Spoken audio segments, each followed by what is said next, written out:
ਅਗਲੀ ਗੱਲ ਕਰਦੇ ਜਾਈਏ FBI ਕਹਿੰਦੇ ਵੀ ਉਸ ਸਸਪੈਕਟ ਨੂੰ ਹਿਰਾਸਤ ਦੇ ਵਿੱਚ ਲੈ ਲਿਆ ਆ ਜਿਹੜਾ 2021 ਦੇ ਵਿੱਚ ਡੀਸੀ 'ਚ ਪਾਈਪ ਬੋਮ ਕੇਸ ਸਾਹਮਣੇ ਆਇਆ ਸੀ। ਡੈਮੋਕ੍ਰੇਟ ਨੈਸ਼ਨਲ ਕਮੇਟੀ ਤੇ ਰਿਪਬਲਿਕਨ ਨੈਸ਼ਨਲ ਕਮੇਟੀ ਦੇ ਜਿਹੜੇ ਹੈੱਡਕੁਆਰਟਰਸ ਆ ਉਸ ਦੇ ਬਾਹਰ 6 ਜਨਵਰੀ ਵਾਲੀ ਜਿਹੜੇ ਹਿੰਸਾ ਤੋਂ ਪਹਿਲਾਂ ਕਹਿੰਦੇ ਵੀ ਕਿਸੇ ਨੇ 2 ਪਾਈਪ ਬੋਮ ਇਹਨਾਂ ਦੋਨਾਂ ਕਮੇਟੀਆਂ ਦੇ ਹੈੱਡਕੁਆਰਟਰ ਦੇ ਬਾਹਰ ਲਾਏ ਸੀਗੇ।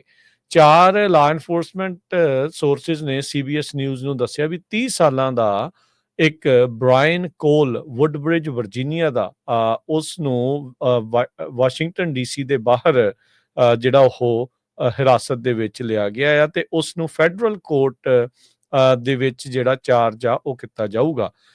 FBI ਦੇ ਸੋਰਸ ਜਿਹੜੇ ਉਹ ਦੱਸ ਰਹੇ ਆ। ਸਕੂਲ ਡਿਸਟ੍ਰਿਕਟ ਜਿਹੜੀ ਪ੍ਰਿੰਸ ਵਿਲੀਅਮ ਕਾਉਂਟੀ ਦੀ ਪੈਂਦੀ ਆ ਉਹਦੇ ਵਿੱਚ ਵੁੱਡਬ੍ਰਿਜ ਦਾ ਇਲਾਕਾ ਵੀ ਆਉਂਦਾ ਆ ਤੇ ਕਹਿੰਦੇ ਵੀ ਕੋਲ ਗ੍ਰੈਜੂਏਟ ਹੋਇਆ ਸੀ ਉੱਥੇ ਹੀ ਹਾਈ ਸਕੂਲ ਦੇ ਵਿੱਚ 2013 ਤੋਂ 5 ਸਾਲਾਂ ਬਾਅਦ ਇਹ ਜਿਹੜੀ ਸਫਲਤਾ ਆ FBI ਦੇ ਹੱਥੇ ਜਿਹੜੀ ਉਹ ਲੱਗੀ ਆ। ਬਹੁਤ ਤਰ੍ਹਾਂ ਦੀਆਂ ਇਸ ਬਾਬਤ ਕਨਸੋਹਾਂ ਗੱਲਾਂ ਜਿਹੜੀਆਂ ਉਹ ਚੱਲਦੀਆਂ ਰਹੀਆਂ ਵੀ ਕੌਣ ਸੀ ਉਹ ਬੰਦਾ, ਕਿਵੇਂ ਇਸ ਨੇ ਇਹ ਸਾਰਾ ਕਾਂਡ ਨੂੰ ਅੰਜਾਮ ਜਿਹੜਾ ਉਹ ਦਿੱਤਾ ਹੋਊਗਾ। ਉਹ ਬੰਦੇ ਦਾ ਹੀ ਜਿਹੜਾ ਆ ਉਹ ਪਤਾ ਨਹੀਂ ਸੀ ਲੱਗ ਰਿਹਾ ਵੀ ਕਿਸ ਤਰੀਕੇ ਦੇ ਨਾਲ ਉਸਨੇ ਜਿਹੜੇ ਇਹ ਬੰਬ ਰੱਖੇ ਆ। ਡਿਵਾਈਸਿਸ ਕਹਿੰਦੇ ਵੀ 1x8 ਇੰਚ ਦੀਆਂ ਪਾਈਪਾਂ ਦੇ ਬਣਾਏ ਹੋਏ ਸੀ, ਕਿਚਨ ਦੇ ਟਾਈਮਰ ਲੱਗੇ ਹੋਏ ਸੀ, ਹੋਮਮੇਡ ਬਲੈਕ ਪਾਊਡਰ ਸੀਗਾ। ਡੈਟੋਨੇਟ ਤਾਂ ਨਹੀਂ ਹੋਏ। FBI ਨੇ ਜਿਹੜਾ ਕਿਹਾ ਵੀ ਇਹ ਵਾਈਬਲ ਜਿਹੜੇ ਉਹ ਸੀਗੇ ਤੇ ਇਹਦੇ ਨਾਲ ਕਈਆਂ ਦੀ ਮੌਤ ਜਾਂ ਜਿਹੜੇ ਜ਼ਖਮੀ ਆ ਉਹ ਲੋਕ ਹੋ ਸਕਦੇ ਸੀ।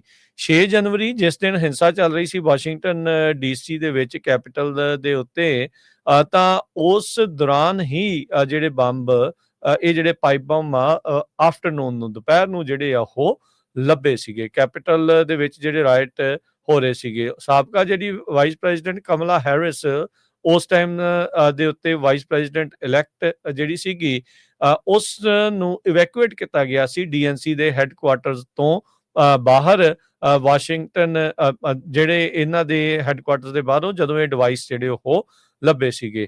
ਸੋ ਅੱਜ ਫਾਈਨਲੀ ਕਹਿੰਦੇ ਵੀ ਇੱਕ ਬੰਦੇ ਦੀ ਇਸ ਦੇ ਵਿੱਚ ਗ੍ਰਿਫਤਾਰੀ ਜਿਹੜੀ ਉਹ ਹੋਈ ਹੈਗੀ ਆ। ਸੋ ਪਾਈਪ ਬੰਬ ਰਮੇਨ ਕਹਿੰਦੇ ਵੀ ਇੱਕ ਮਿਸਟਰੀ ਬਣਿਆ ਰਿਹਾ ਸੀਗਾ ਵੀ ਇਹ ਕੀ ਇਸ ਦੇ ਵਿੱਚ ਚੱਲ ਰਿਹਾ ਆ। FBI ਨੇ ਕੋਈ ਵੀ ਅਰੈਸਟ ਨਹੀਂ ਸੀ ਪਾਈ ਤੇ ਹੁਣ ਫਾਈਨਲੀ ਨਾ ਹੀ ਉਸ ਟਾਈਮ ਦੇ ਉੱਤੇ ਕਿਸੇ ਸਸਪੈਕਟ ਨੂੰ ਆਇਡੈਂਟੀਫਾਈ ਜਿਹੜਾ ਉਹ ਕੀਤਾ ਸੀਗਾ।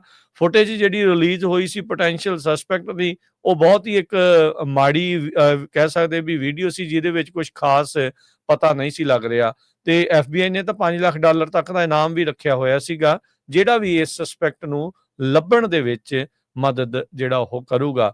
ਮਈ ਮਹੀਨੇ 'ਚ ਡਿਪਟੀ FBI ਦੇ ਡਾਇਰੈਕਟਰ ਡੌਨ ਬੈਂਜੀਨੋ ਉਹਨਾਂ ਨੇ ਐਕਸ ਦੇ ਉੱਤੇ ਕਿਹਾ ਆ ਵੀ ਪਾਈਪ ਬੰਬ ਦੀ ਇਨਵੈਸਟੀਗੇਸ਼ਨ ਉਹਨਾਂ ਅਨੇਕਾਂ ਹੀ ਅਨਸੋਲਵਡ ਜਿਹੜੇ ਅਜੇ ਤੱਕ ਸੁਲਝਾਏ ਨਹੀਂ ਗਏ ਮਾਮਲੇ ਆ ਉਹਨਾਂ ਦੇ ਵਿੱਚ ਆ ਤੇ ਕਹਿੰਦੇ ਵੀ ਅਸੀਂ ਇਸ ਨੂੰ ਐਡੀਸ਼ਨਲ ਸੋਰਸਿਸ ਤੇ ਇਨਵੈਸਟੀਗੇਟਿਵ ਅਟੈਂਸ਼ਨ ਜਿਹੜੀ ਉਹ ਦੇਵਾਂਗੇ ਤੇ ਫਾਈਨਲੀ ਆਪਾਂ ਨੂੰ ਦਸੰਬਰ 2025 ਦੇ ਵਿੱਚ ਇਹ ਪਤਾ ਲੱਗ ਰਿਹਾ ਆ ਵੀ ਇੱਕ ਜਾਣੇ ਨੂੰ ਹੁਣ ਇਸ ਮਾਮਲੇ ਦੇ ਵਿੱਚ 5 ਸਾਲ ਪੁਰਾਣੇ ਮਾਮਲੇ 'ਚ ਗ੍ਰਿਫਤਾਰ ਕੀਤਾ ਗਿਆ ਆ। 30 ਸਾਲਾਂ ਦਾ ਬ੍ਰਾਇਨ ਕੋਲ ਵੁੱਡਬ੍ਰਿਜ ਵਰਜੀਨੀਆ ਦਾ ਰਹਿਣ ਵਾਲਾ।